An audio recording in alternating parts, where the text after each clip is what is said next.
and welcome to Mime Radio. I'm Karen Hoyer.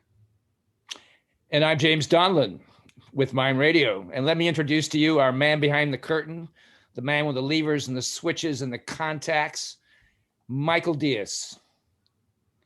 Who do we have on the program today, James? We have a very interesting man, very, very, very interesting. I'm very respectful of what he does and where he's been and where he's going. His name is Bill Bowers, a man of the West. And I appreciate that, being a Pacific Westerner myself. But this man is from Montana, which is a unique part of the United States. In some ways, Montana is another planet for most Americans, but it's actually in some ways the center of the American soul in many ways. It's still a pioneer state in some ways. So let me tell you something about Bill. Oh God. Okay. This is something he wrote.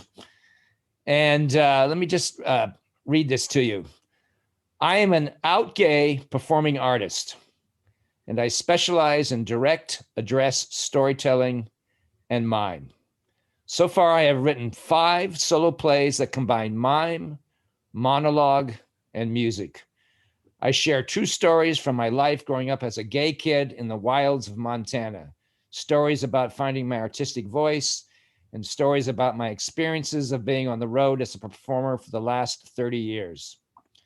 So with that, let us welcome Bill Bowers. I'm here. He's there. Welcome, Bill. So glad you could be with us today. Thanks for having me. Thanks so much. I like your apartment too. I like all the artifacts on the wall behind you. I am a collector, let me tell you. Absolutely. Wow. Great. And I apologize this is my COVID hair. I decided to let my hair go until I get a job. It looks wonderful. You look great. Yeah. So Bill, I have our first question for you is, when you're getting ready to go on stage, like right before you step out from behind the curtain, what goes through your mind? What do you say to yourself? You know, that's so interesting, because generally what happens right before I go on stage is my mind is a blank. My mind is just a blank. It's so interesting. It's like I almost have to, I want to say forget everything. I just dial to 0 and then step on stage. And I think it probably helps me give the idea of doing it for the first time. You know, I try to just erase everything and start at 0. Now, is this true with a physical theater performance, or is there a difference I know you're an equity actor too and have played some major roles. Is there a difference between the style of performance possibly? Not much difference. I generally, when I am performing, I like to warm up and I like to go early. So I generally run the whole show, at some point during the day, like a speed through or a think through, I call it. So you're talking about your solo shows. Yes. Right? Yeah. And a lot of times when I'm in plays, I run things, I just run sequences just as part of a warm up. And then I try to just let it go and relax and just think about meeting the audience for the first time. Well, a lot of what we do as physical theater artists is so dependent on the audience and that connection with the audience. Do you think that blanking out sort of helps you be more receptive? I think so. Yeah.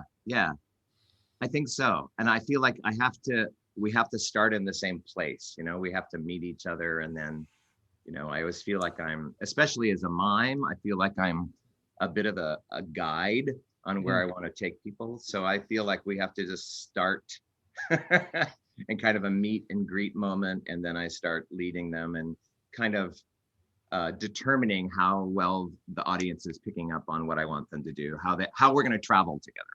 Yeah. Like who is that audience to you? Do you have a perception of their identity or their energy or their force? Is there a way you reflect on who they are?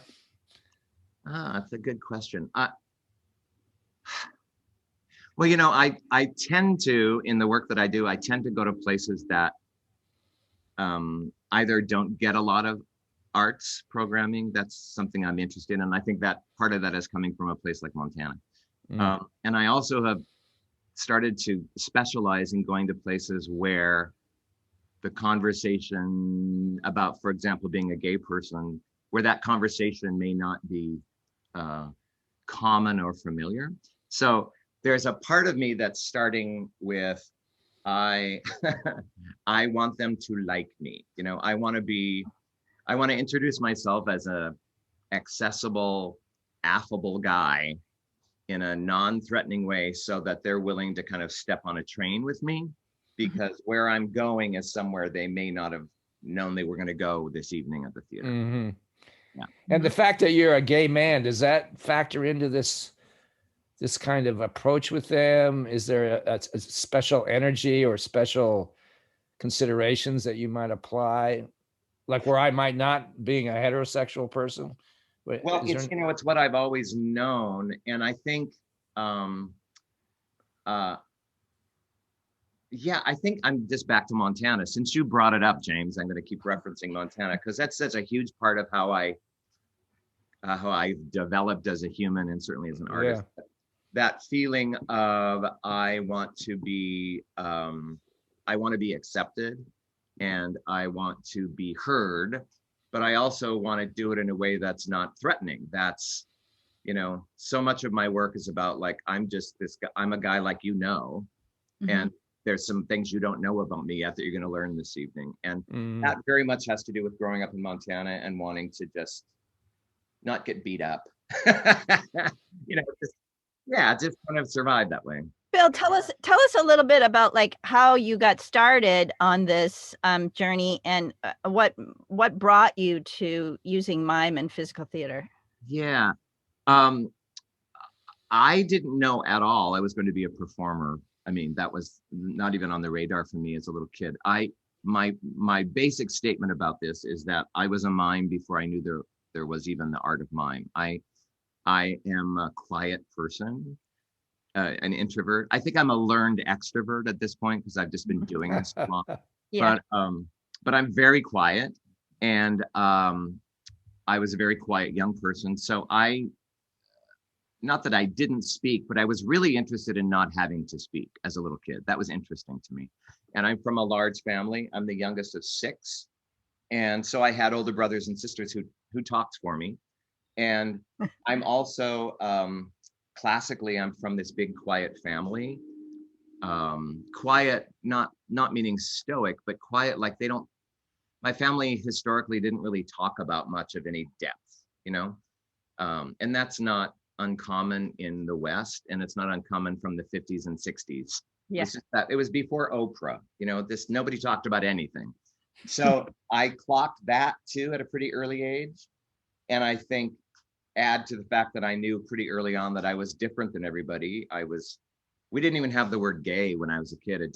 I don't even think a word existed. You just weren't, you know? So that combination of things really just kind of positioned me to be quiet and to pay attention. And so I started doing mime before I really knew what it was. Then when I was about 14 years old, I think, I was in an English, first year in English high school class, and we had to do reports on our drama unit.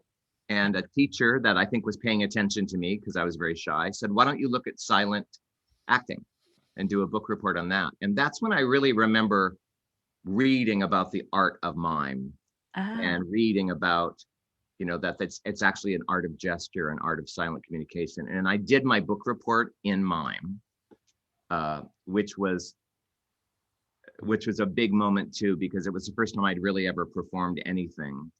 And I got a lot of encouragement. I got an A and I got encouragement, and that kind of led me to wanting to, well, maybe I'll try doing theater. Maybe I'll try doing a play. It was really the door that cracked open.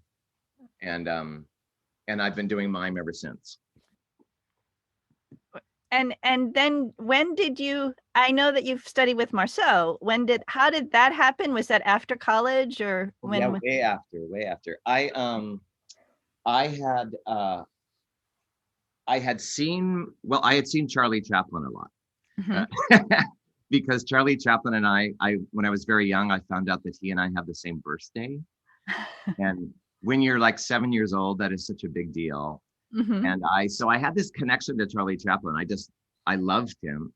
And back then you had to kind of go to a movie theater to see a movie. So when those movies would come to town, I would go see Charlie Chaplin. I just loved him.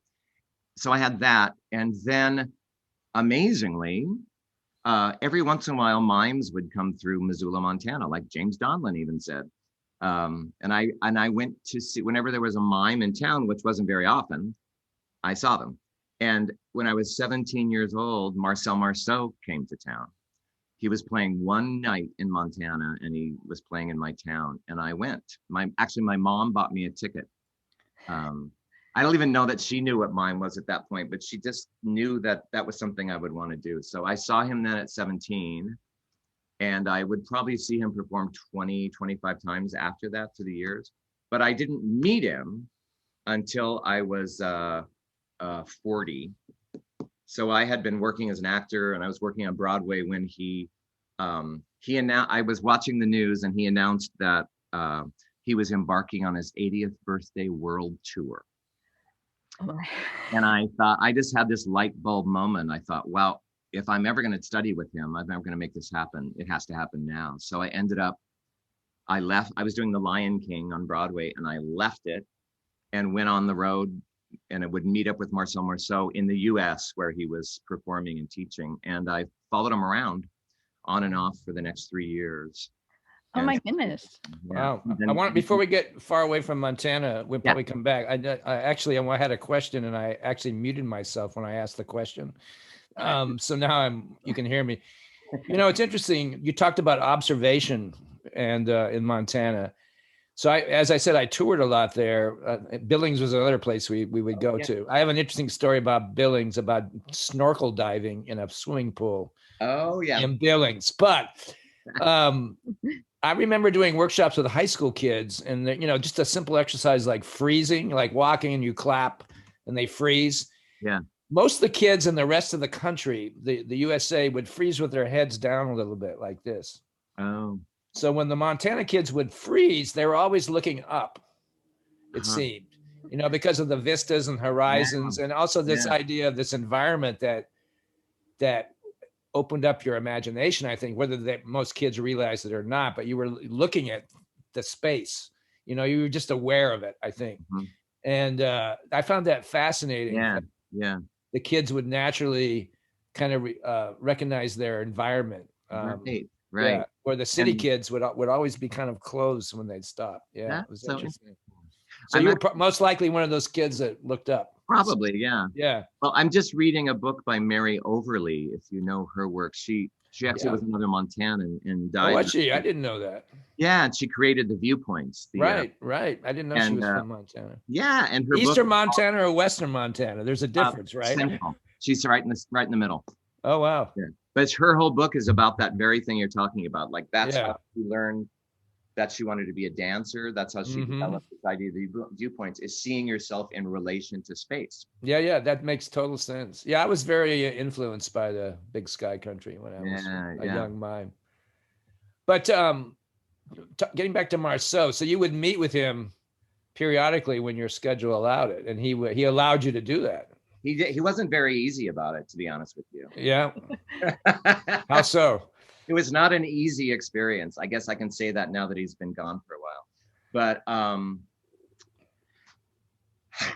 well, it's I think he was a complicated person to know. Absolutely. And I certainly had my experience with him. I did a dumb thing in that when I was applying to study with him, I had been working for an actor for a long time. So I had a resume, and I was on Broadway, and I thought, well, this is really I'm a shoo-in, So I sent him this resume and big fancy cover letter about, all the things I'd done. And it totally worked against me, because his thought was, if you're an actor, then you're not a mime. You could never be a mime. Really? And I was also way too old. He said, if you start studying mime, you need to start when you're 20. So he didn't want to accept me. So I ended up going to, I worked with Greg Goldston, if you know Greg, Oh yeah. here in New York. And I asked him, because he had a relationship with Marceau, I said, can you give me some lessons so I can feel, like I'm prepared for what he wants us all to do? And Greg was great about that. And I had to kind of push my way into Marceau. And it was very, very, it was very challenging. Um, So but you Bill, were you sort of like self-taught mime, and you just wanted, and you'd already been performing as a mime, but you wanted to have this experience? Exactly. And I think that also worked against me too, that I went in saying, well, I've been doing mime my whole life, and that did not sit well with him because I hadn't studied, but there was nowhere to study it when I was young. So I read every book I could find, and I made up what I thought it was. And when mimes would come through Montana, I would see them. So I had put together what I thought mime was. Well, I feel that at the root of mime is acting. I mean, if you can't act, you can't do mime well. That's what I feel. So I feel you already had the foundation. What are some of the other influences that you might have had going back to the early days or around the time of Marceau, besides the classical Marceau style? But what other things did you find and could put in your toolbox? Or are you a derived yourself? Yeah, I certainly am. I'm a child of the early 60s. So I watched Danny Kaye. I love Danny Kaye and Red Skelton. And in fact, I saw Marceau, I think, on the Red Skelton show when I was a very little boy. And I remember it because I thought he was a Martian. I was so young that I didn't understand that he was silent and he was wearing white. But I remember him.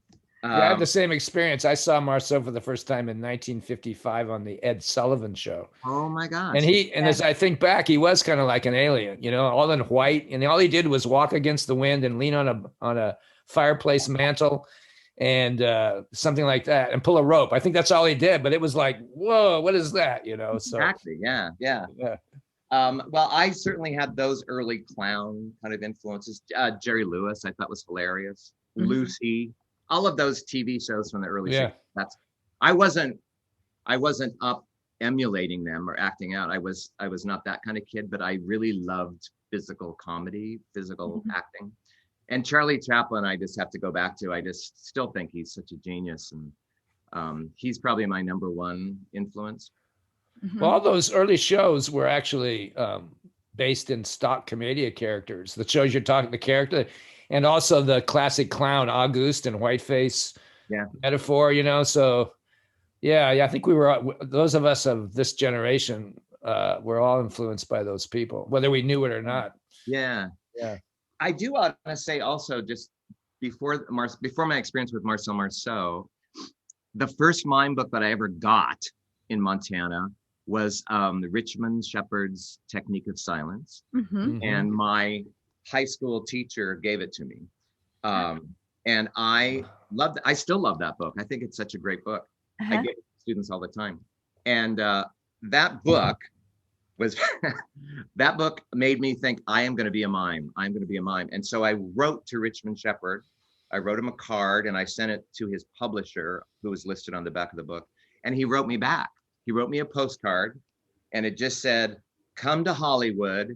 Here's my number. And it signed at Richmond. And I did. I was such a rube. I just went to Hollywood. On my spring break, my parents bought me a plane ticket, and my sister lived somewhere around Southern California, so I could stay with her. She drove me into Hollywood to Richmond's studio, and I was too scared to go up the stairs and meet him. And how old were you at that? How old were you at that time? 18, 19. Yeah. So I couldn't do it. I couldn't go. But it was actually a really powerful moment in the way that it was just, I realized I actually don't know who I am. I don't know anything yet. And I didn't go up. And so I've always had that in the back of my mind. And then like 20 years later, I was on Broadway doing The Lion King, and this little guy comes backstage, and his name is Richmond Shepherd. And he comes back to meet me. And he had a project he wanted me to work on, and I actually ended up doing it with him. And I said to him then, this is so amazing to me, because 20 years ago, I wrote you a card. He didn't remember it, but but he did say, you should have come up. You should have just come up. So Richmond Shepard, yeah, go ahead. I just want to say Richmond was someone whose book continues to teach me things. And he also was so supportive of me as a mime here in New York, and came to everything I did, and was so supportive. I really, I'm really grateful to him. He was a lovely guy. I actually performed at his funeral. Oh, and, oh my. Which was very moving to me. I missed him. He was really good to me. What a wonderful story. Thank you. That's great. That's wonderful. It's funny. When I met Marcel Marceau for the first time, I'd arranged a meeting backstage in a little town like Montana called Redding, California. Oh yeah, yeah. It's in a very Montana-like part of California.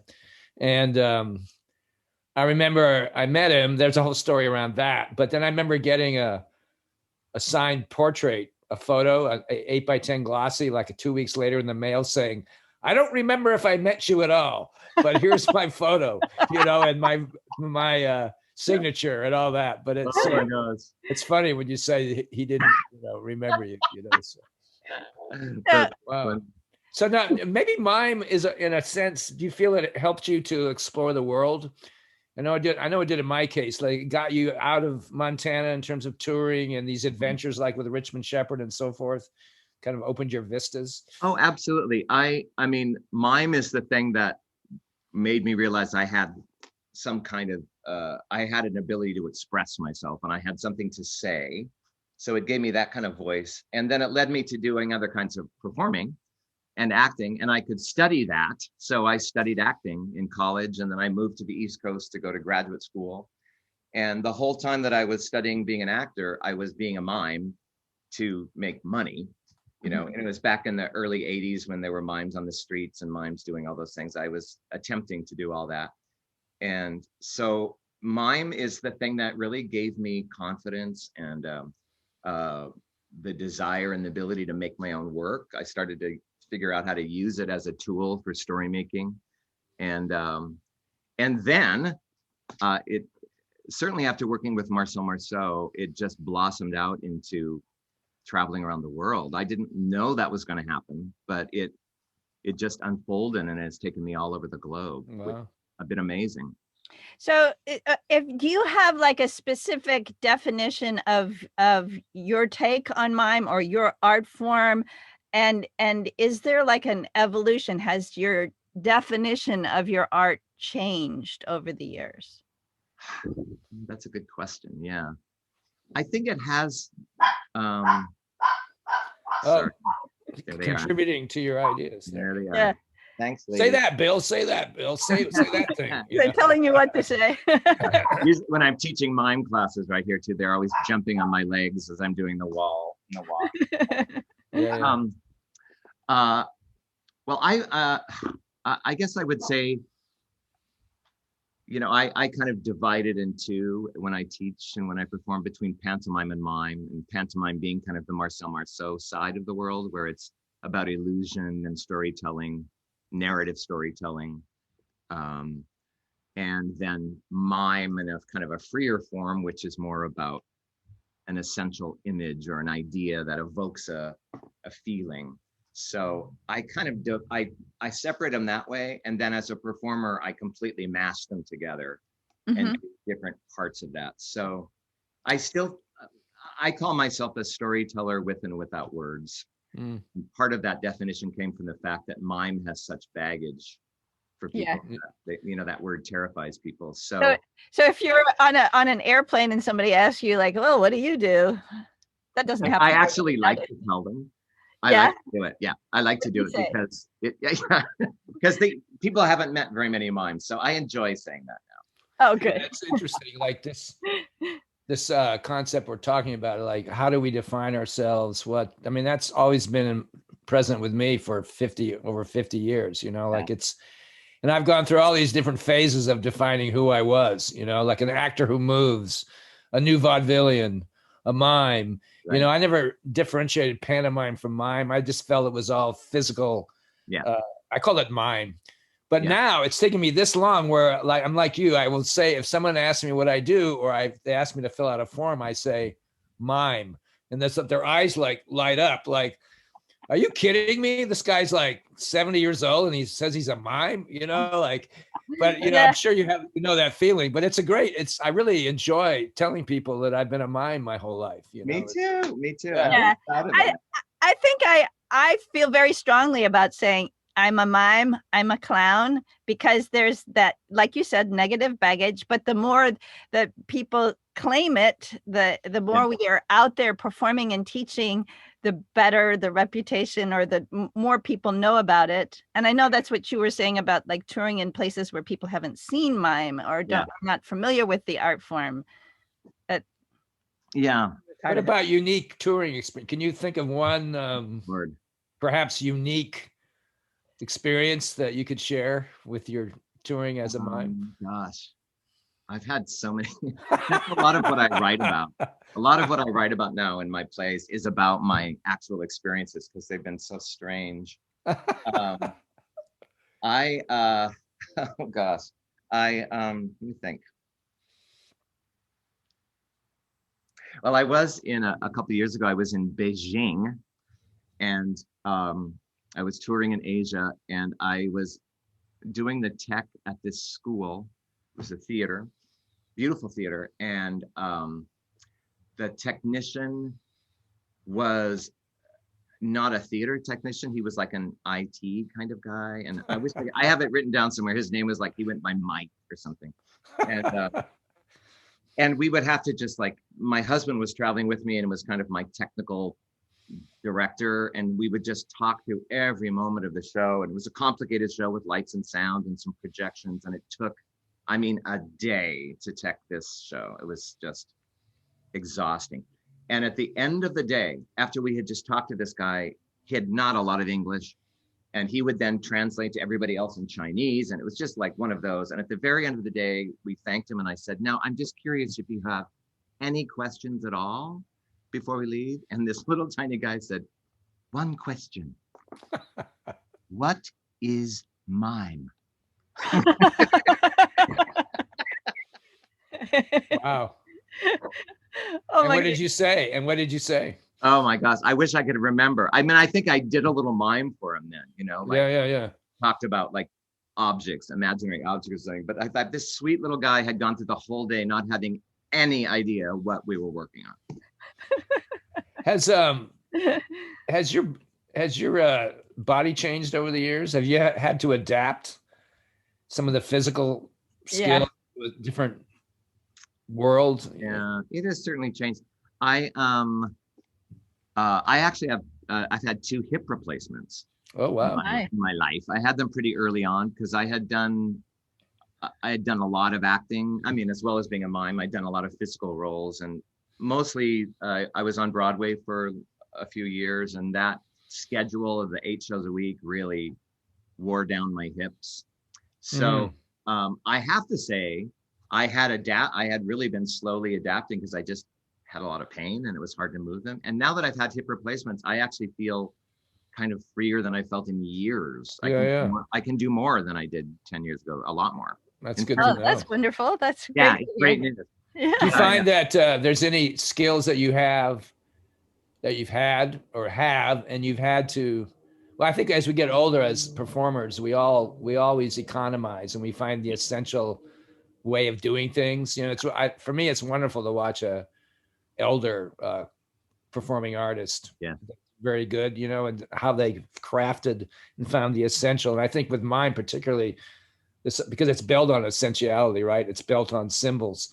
Right. Have you found that any particular skills that you might have been in love with before you've adapted or that you've changed, or is there something that still resonates? That kind of idea. I think definitely I have grown more economic.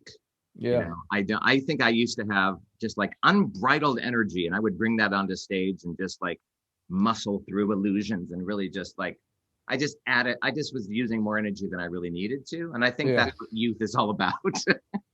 But now that I'm older, the excess of youth, right? Yeah. That's what I find now is I think I'm a cleaner performer than I was. And that's something that I saw Marcel Marceau very much had that ability when he was, when I was working with him when he was 80. He was just so, his movements were so simple and essential. And I try to instill that in students about the idea of, doing less, Yeah, I remember, speaking of Marceau, I remember watching him perform when he was around 80 or in his late 70s. And, he did the classic style of the blackouts between the pieces, between the numbers. But I remember this one performance I saw, you could still, because he was in white, even though it was a blackout, you could still see him moving in the darkness. Yes. And I remember he would, do his piece with full of the energy and the Marceau flair. And then when the blackout would happen, there would be this shift of this energy that was saving everything and just kind of almost meandering off stage so gently. And then and then the title card would be shown. Then you'd see him come back in really slowly. Just everything was right to the moment. And then the lights would come up and then he would do it, he would be doing his stuff. But that was a great example of how the older artist just conceptualizes everything, and there's no rush, and everything is in the right time at the right place. I saw that exact thing you're talking about a number of times with him. Yeah. I also have a great photograph of him. I wish I would have brought it out here today. I took it of it's him backstage before the show's starting, and he's peeking through the curtains to look at the audience. And first of all, I love that he's doing that, but also it's this, you can see the shape of his body. He's this little old man. Yeah. With like his back is hunched over and he's like peeking through. But I thought, wow, in like 7 minutes, he's going to become Marcel Marceau. Do you like to do that? Do you like to peek before a show? Oh. Wait. Uh-oh. That. Uh-oh, it's time. Michael, is that you? What is this? What are you interrupting us? It's time for a gift. Oh my. Right, I think you've received something in the mail, correct, Bill? Let me put on my glasses for this. I'll put mine on too. And I should open this. I should open this live on camera. That's right. Yes, that's right. It's like it's a celebration. It's not like spiders or anything, Michael, is it? Oh, no. We from the Mime Museum, we're trying to, clear out some of the exhibits. So we sent you a small token from the Mime Museum. Okay, I'm opening it. Here I go. I also want to point out, I don't know who did this. It says, do not open until on the air, Mime Radio Podcast. And then it says here, you could open it here. It's giving me two choices. I'm going to go with the second choice. All right. Yeah, I'm excited. I too. I don't get a chance to rummage through the Mime Museum much, so every time something is sent out, I'm really curious. Mime Museum. Can you show us the card, or if there's a card or a? What does it say? Here it is. I'm going to read it. Can you get that? The Mime Museum, souvenir 46BX02, Michael Diaz, curator, contains the original butterfly who performed with Marcel Marceau in Biff Chase's Le Papillon for 225 performances before passing away in 1958. Wow. So we thought the butterfly would be, don't let it escape. Make sure you. I think it's pinned down, Michael. Oh, yeah, that's right. No longer. Right. No longer flapping, I think. That's true. They do have a finite shelf life. That is. Wow. It's so elusive. I would be so honored to receive that, especially with your history with Marceau. Wow. Oh, that is. So that butterfly performed for 220. What'd you say, Michael? It was 225. And do we know if there's a gravesite somewhere in the air, or? No, he's got it now. Oh, he's got it. Yeah, that's it. Oh, I'm sorry. Yeah. You gotta. You could bury it if you want. Oh, I don't know. I think I actually have a little place in my office. I'm going to put this. That's fantastic. Well, we knew it would do well in your hands, so thank you. Oh my gosh! I wish you could all come over and I'd show you. I have some things, nothing like this, but this will be a lovely addition to my. Great! You can show that to your your students in the future. I will. Yeah. Thank you so much. That's pretty brilliant, I have to say. Wow, cool. That's so hey, do you have any disaster stories? And you told us the one about the guy who asked you what mime was. Do you have any disaster stories that come to mind? in your I travels? I was for many years. I got this job because I'm a mime. It wasn't necessarily a full mime job, but I worked for about 7 years as Slim Goodbody, America's health hero. You Uh-huh. know who this is? Yes, Karen, you're I do. nodding like you know who it is. Oh, you I- do? But explain. Okay. Um, Slim Goodbody was a character on PBS. I think he started on Captain Kangaroo and was the health spot that Captain Kangaroo used to do. And then he got very popular. So he developed his own TV show and then a product line and national tours. So that's where I was hired, was to be the new Slim Goodbody going out on the road. And Slim Goodbody's trademark was that he wore a spandex bodysuit, which had colorfully displayed all the organs and muscles and tendons, all the G-rated parts of the human body. So it was kind of like looking through a human being and you'd see all the parts. And then it was a musical. So I would do a musical show. It was about 50 minutes long, about how your body works and how to be healthy and a lot of, positive messages for kids. And I did that all over the country and in Canada too. I did Canada. It was when I started it when I was completely a single guy and I had just gotten out of grad school. It was an equity job and it was great. I just traveled all around the country in a rental car and I'd pull on my little spandex outfit and go in and do these shows. And it was a hoot. Oh, here's some sirens for New York City, just so you know I'm really in New York City. And then, so many crazy things happened wearing that costume. But the one that comes to mind is I would be the special guest for these weekend health fairs around the country. Like a hospital will have a weekend health fair, and you can come and they have like a doll hospital where the kids can bring their dolls, and they have heart healthy programming and that thing. And I got invited to come to one in Iowa, Fremont, Iowa. And part of the celebration was a parade. And I was asked to to lead the parade. I was on a float with a big inflatable heart, and I was throwing some kind of candy or something out to the audience. And I also had to leave to drive back to somewhere in Iowa where they had an airport so I could get out of town. So at a certain point, I had told them I'm going to have to jump off the float, go get in my rental car, and fly away.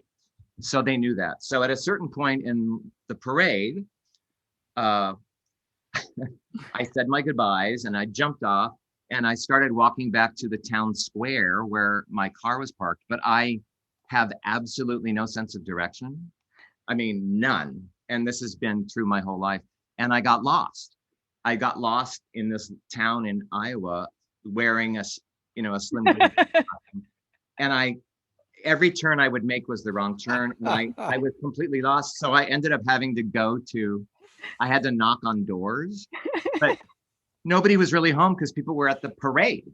So finally I knock on a door and I see this old guy at the back of the house and the sun is blazing. So I can just see his silhouette and he's in a walker and he's making his way toward the porch. And he can't see me because of the sun. And so he gets all the way up to the porch and then it's me standing there. I also had like big, long 80s hair and I was basically a naked man.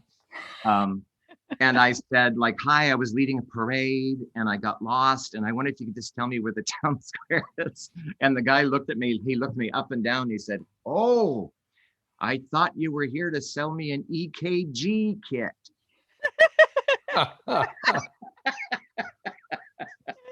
Wow. Oh my God, that's wonderful. So yeah, Amazing. That's good. Bill, Slim Goodbody. Yeah. Bill, tell us a little bit about your work, because you write your own work, you devise your own work. What's your creative process? How do you come up with your ideas? How do you put it together? And I want to hear about how you do your solo work, but also like a little bit about how you create ensemble work with your students, because I know you've done some of that too. Yeah. I never knew I was going to be a writer. It wasn't anything I'd really planned on. But like I said earlier, being a mime, you have to start putting some stories together if you want to perform anything. So I guess I had a little bit of experience on making stories. And then when I worked with Marcel Marceau, I made my first real mime piece. And I used whiteface. It was quite traditional. It's called Under a Montana Moon. And I decided to write stories that all could conceivably happen under a moon. That was kind of the umbrella idea of it. And that piece had a, sorry, they hate when I talk about myself.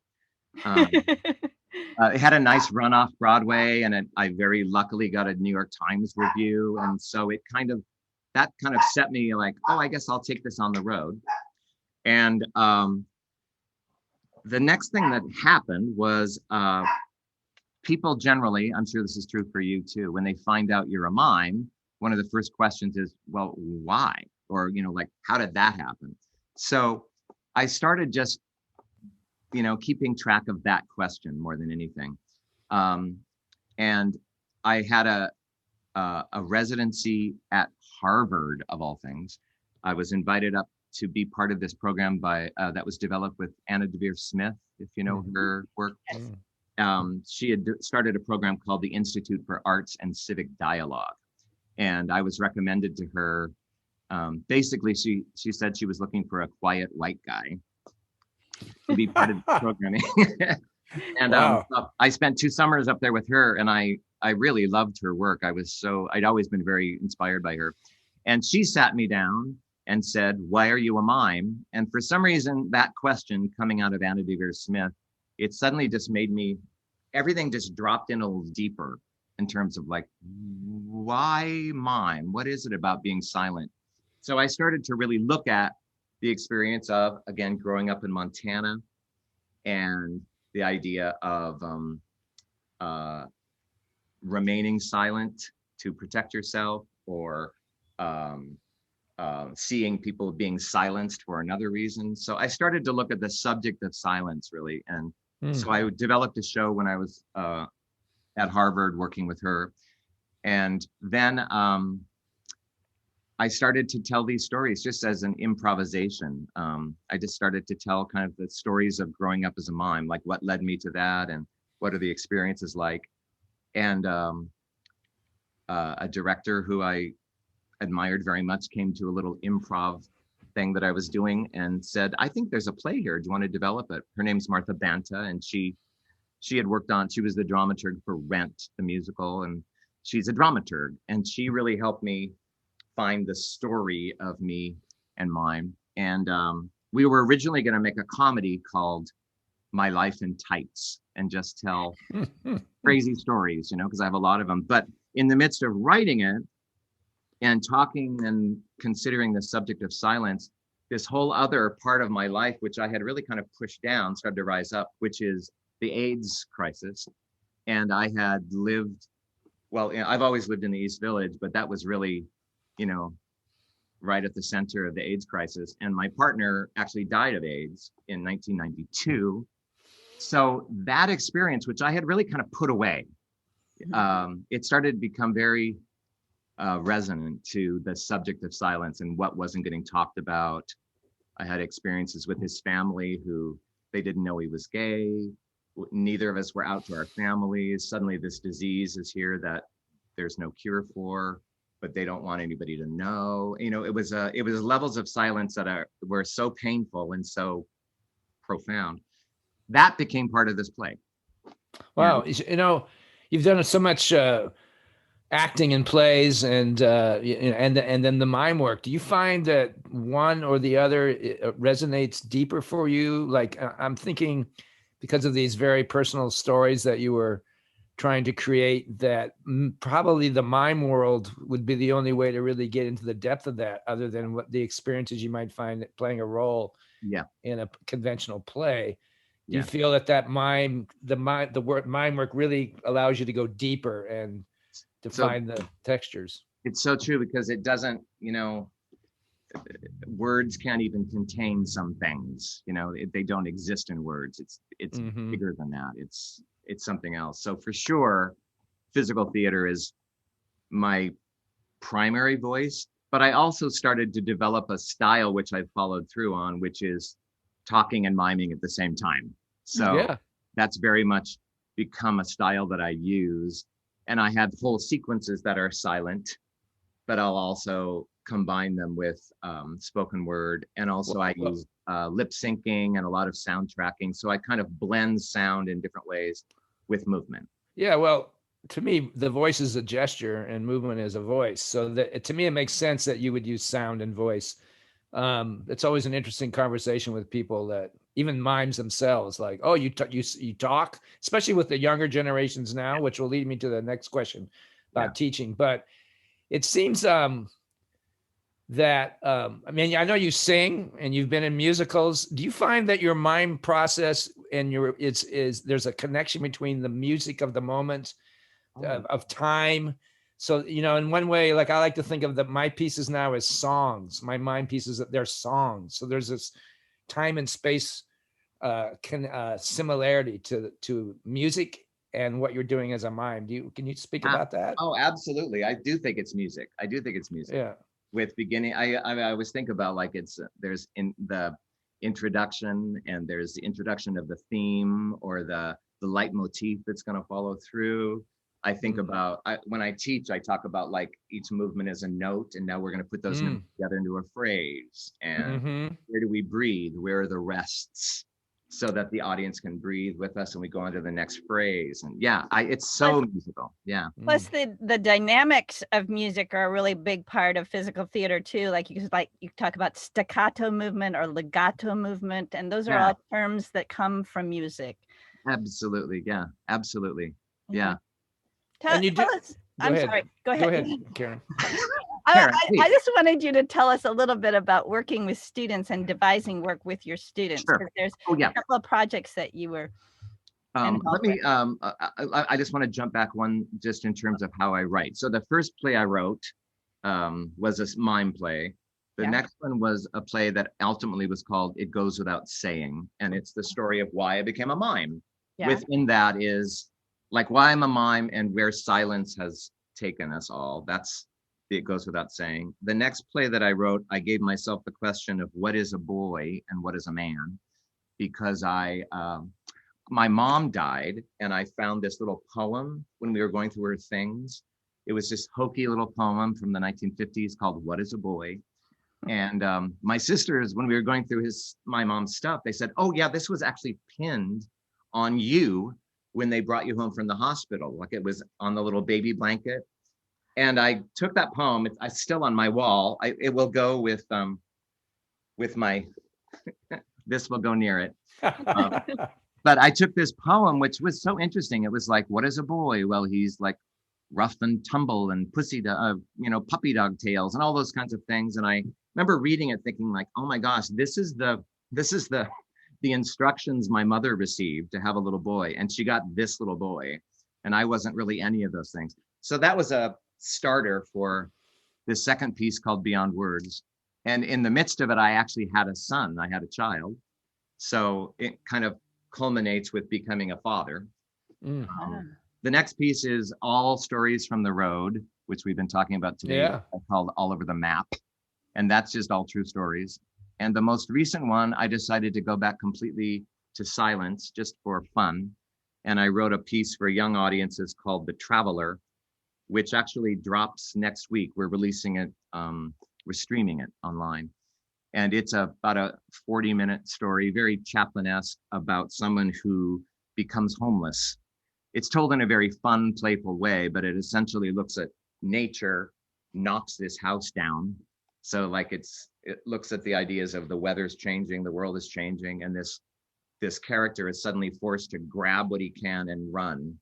And it goes on a little journey with him meeting other people who aren't like him, learning about other cultures, and how he goes to a border. He gets to a border and there's a wall and he has to go through it somehow. And he ends up finding a new home. So that's my latest piece. So I generally give myself little assignments in a certain way. What do you think your responsibility is to the younger generations? I know as a elder mime myself, I'm feeling more responsibility for handing down the knowledge that I've garnered over the decades. also accepting the power of mime as an art form that should thrive in a theater. I know in recent decades, it's become more of a birthday party event or a street performance event, but it really does belong in the theater. Yeah. And I think that for me personally, that's important for me to influence the younger generations who are interested in physical theater, that this is a performing art in a theater, or can be, where you can take it to its limit. You know, I'm just wondering how you feel about, because I know you teach quite a bit, and just how do you approach that with younger I mean, what you said is so true. One of the things Marcel Marceau told me that really has stuck with me is that if you don't teach this, if you don't pass it on, it disappears. It just finds out what mime is. So that's really where I began as a teacher, is to introduce this art form, because more and more, I'm sure you're both experiencing, these younger people don't even know what it is. They don't know who Marcel Marceau is. So I really feel like that's my first responsibility, is to introduce this art form and also pay homage to the lineage, you know, like this is where it comes from. And I think it's back to your question too, Karen, about how I work with students, is to give them the license to make theater. Like you can create your own theater, and this is one set of tools you can use to do that, is how you use your body physically. So a lot of my work is just taking words away, just let's take them away, and we're going to do exercises, and just how do you get me to think what you want me to think or feel or see? How do you do that so that they don't have to mime like me, or they don't have to look like Marcel Marceau. I want them to find what is their innate natural voice that translates beyond them. Like, how do you get me to know what you want me to see?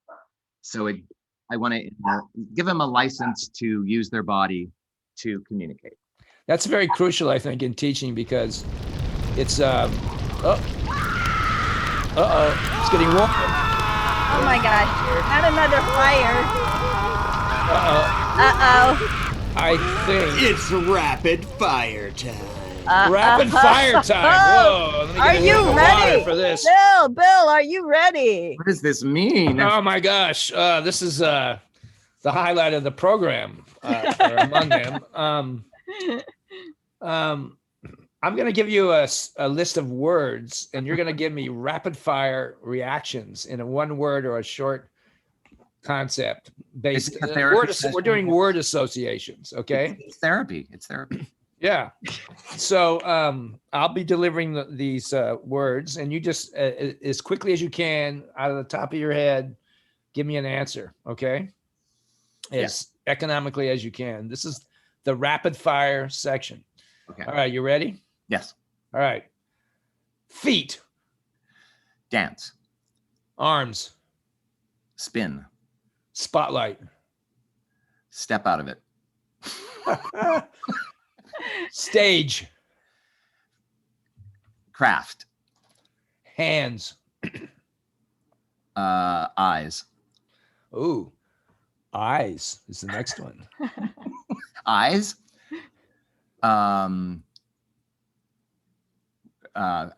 Really see. Yeah.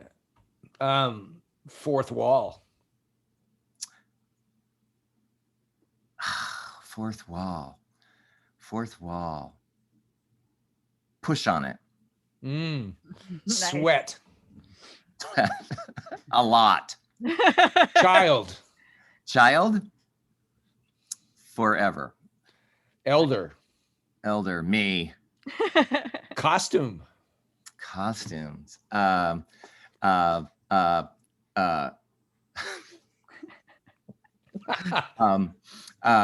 to think of the word. Wicking. You know, like that sweaty wicking. Wicking. That's a good one. Props. Props. Yeah, props. Who needs 8 a.m. I mean, it's not 8 a.m. That's breakfast. 8 p.m. Time to pee. Mask. Oh. Mask. Think faster. Mask. Off. Red nose. Nah. Age. AIDS, irrelevant, Failure. daily, Critic. asshole. Teacher. Everybody's got one. Teacher. Yes. Fame. No, thanks. Language. Oh, That's a good answer. No. this is hard. Clown. Run. Mime. Mime. Everybody. Future. Future, we'll see. Past. Acknowledge. Now with an exclamation point. Okay. Thank you. Wonderful, Bill. Thank you. That was wonderful. Thank you for putting all that energy into that. Now the dogs are quiet. Now you're quiet. Yeah, they're I'm gonna show you my dogs since you're. they're mystified. Oh wow. You know, we got these dogs right before the shutdown last year, so they don't really know any people. They know us really well because we hardly ever left for a year. But they're like weird little COVID dogs. They're completely not socialized, and they've been living with a mime for a year. So, speaking of that, thinking about this past 13 months where it had such a devastating effect on the arts and for performers and everything, do you find anything like in your life or in general that is positive about this pause that we had to take? Mm-hmm. You know, I have, in that I have been home for a year, and I have been traveling so much. It's like the blessing and the curse. I had been gratefully getting a lot of work, and I also am a kind of a classic actor. Like if I turn down work, I'm never going to work again. So it was very hard for me to not say yes to jobs. So there were times I'd be on the road like 200 days out of the year, and I have had a chance to really be home, and it sounds crazy, but like cook dinner every night, and which I've really enjoyed. And we have a 10-year-old son, and I've had so much more time with him. So that's been an amazing experience. And it's made me also have to learn about Zoom, which has been really challenging. And I have so missed working with students in real time, in a real space. I mean, I miss it terribly, but it has made me look at how I teach. It's made me really take a look at how I teach and have to figure out new ways. So I've had to be creative in new ways, which has been, that's a gift. That's a gift. It's hard. It's hard to rethink things when you're really comfortable in how you teach, and then it's all thrown out the window. And the newest piece that you were telling us about, that's all virtual also. That's like a film, or? Yeah, we wrote it. I mean, I've been working on it for a few years. So we had done it last February in New York. We did some workshops, and it was scheduled to open off Broadway in middle April. So it was all ready to go as a live piece. And then the world shut down. So we went back to the drawing board and thought, if we wanted to release this, well, we kept thinking the world's going to reopen. Oh, we'll do it in the fall. Oh, we'll do it in January. And then we thought, let's just look at it as something we could put online. So we reworked the script, and we shot it in a theater as a piece, but the culmination of it ends up on a Zoom meeting. So this character kind of jumps into your screen at the end. So it looks like a piece of theater for a lot of it, and then it makes this leap at the end, and we'll see how people respond to it. And I just devised a piece with my students at NYU, which we created for Zoom too, which was really hard to direct on Zoom and figure that out. But these students, I mean, they know so much more about this world than I do, for sure, that they taught me so many things about editing and TikTok and all of these, these platforms that I just don't know about. And they made a beautiful piece that was essentially about how much time we all spend on screens. They did a section that was silent film and a section kind of an homage to TV shows of the 70s. And the third section was Zoom and all that can happen, all that can go wrong on Zoom. And it was very clever and fun and had a lot of movement in it. So that came out of this COVID year too. I wouldn't have known how to do any of that. What advice would you give to the younger artists that you're working with now, before, now, and in the future? Yeah, well, I do think it is about giving people the green light to make their own work, because I think more and more and more that's where it will go. I think, you know, in terms of devised theater and physical theater, the US is a little behind other countries, you know, and I think agree. We're seeing it come into the US more, and I think that's where it is the opportunity to now make your own pieces. You know, auditions are going to be online forever. I think that's where it's going to be. So these skills that they have in terms of how to self-tape and make theatrical decisions on a platform like Zoom, those are all great skills. But the main thing I try to teach as a mime is the craft of it, is that you can't skip any steps, you know, that that it's a practice like yoga in a certain way. You learn a foundation of exercises and you practice them and you build on that vocabulary. It's not like I'm going to teach you to do the wall and then you're a mime, you know. One of the challenges with, you know, I sound like my father, but with the younger generation is we've been given things really quick. You know, you see a thing and then you get to switch the channel and do something new. And I don't think the art of mime is that. I don't want it to be that. I want it to be a craft that you come back to and you continue to build on. And I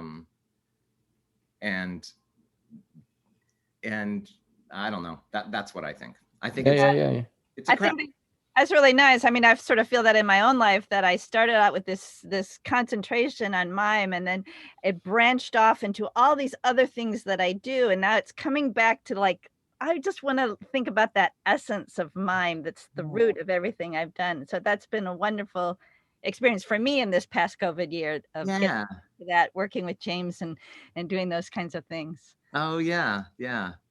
I feel like mime is kind of the antidote to devices, you know, to this living on devices. It's the antidote to it. Let's turn all those things off and just like be in the space together. And, you know, it's very, I don't know, cleansing in a way and simplifying, you know, in a world where we're moving so fast and so much is coming at us all the time. I like the simplicity of it. What's your legacy, Bill? Or do you even think about that? Or if you're working with younger people, like, how do you approach that subject at all? Gosh, I wonder if I think about it. Well, I am, I guess I am in that I'm starting to write a memoir in a way. So I've started playing with that idea because I have written these plays that have autobiographical chunks in them. And I want to try to see if I can write it out in terms of looking at my journey as an artist, like what led to what. So I guess I'm thinking about it in trying to write this stuff down before I forget it, you know. I have a question that is interesting. Like, my father didn't accept me until I started making money as a mime. I remember I started in the late 60s studying mime in college. And I remember first of all, he was very upset that I was going to be I was starting to be an actor, because actors were promiscuous and they were drug addicts and so forth. Yeah. And so it took a long time for me to I was the black sheep, as maybe you were in my family, and especially as a mime. Right. And it took a long time for him to acknowledge but by the time he died, he was really proud of me. Not just because I made money at it, but something else happened. I'm wondering if you have that journey at all with your own legacy within your own family in a sense, or your sisters, or, you know. I have been so lucky in that sense with my family, because I I could say I'm the black sheep. That's actually probably not true. I was kind of like the darling baby boy. I was the baby, and so I got a lot of affection just because of that. And I also, going into theater at a young age in Montana, people in my family like hunt and like we have dead deer hanging in the garage and all that stuff. And then I was like doing classical pantomime. It's like they didn't know what to do with me, but I didn't get a lot of judgment about it. I wasn't discouraged. I think they saw that I had a talent and that I was happy doing this. And I also lucked out with my family as a gay person, because my family, even though it took a long time for me to come out and it took a chunk of time for everyone to be accepting, we all grew through it. And I've been very, very lucky that way. I mean, I know friends who haven't had the kind of support that I've gotten from my family, but my family really has shown up in so many ways. They continue to. They still don't really understand what it is I do and why I do it, but I think they're really glad that I'm happy. Yeah, fantastic. Yeah, I'm very lucky.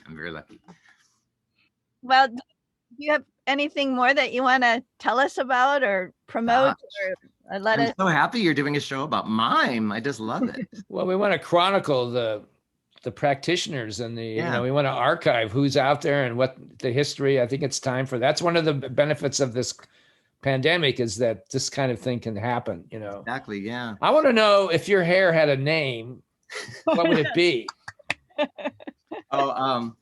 Flopsy. Flopsy. Yeah. That's not original. I was in a show once and I had a lot of hair many years ago, and the cast started calling me Flopsy. So it's back. Yeah. Flopsy has returned. But I do want to, first of all, thank you both for doing this, because I want to know the stories of other mimes, because there just aren't that many of us. Like, I'm just meeting the two of you in the last couple months even. And I think we have to hear each other's stories and pass those on for the next generation.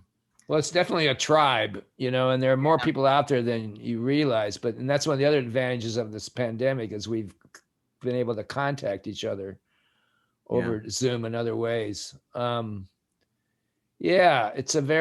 is a crossroads for performing arts and art in general, I think, in our country, speaking only of the USA. Yeah. There's a interesting time here before us and what we're going through now. What do you want to be when you grow up? Oh gosh. This is so Pollyanna, but I'm exactly what I want to be. Fantastic. I do. I feel so lucky. And I was just with my family out in Montana not too long ago. And my sister said to me, she said, we've always been kind of jealous of you, because you have always done exactly what you're supposed to be doing, what you want to do. And she was saying, like, for her, it was like, did I make the right choice in this job? And did I waste my life doing this job? And I have never felt ever like that. I don't have any money, but I guess if I wanted to make money, I would have done something else, but I've survived. So I don't know. I feel like I'm exactly where I'm supposed to be right now. Well, looking at your work, Bill, I wouldn't say you just survived. I thought you thrived. Your work is wonderful. I can't wait till the moment that I can actually see you in a live performance. So you have to come to Chicago. I'm trying. I've been trying to get to Chicago for years. My husband's from there. And you would think we'd have an in, but I have never found a theater in Chicago. It's on the way to Montana. I know. Yeah. Yeah. Well, we want to say thank you very much for being a part of Mime Radio. Thank you for listening to the Mime Radio Show.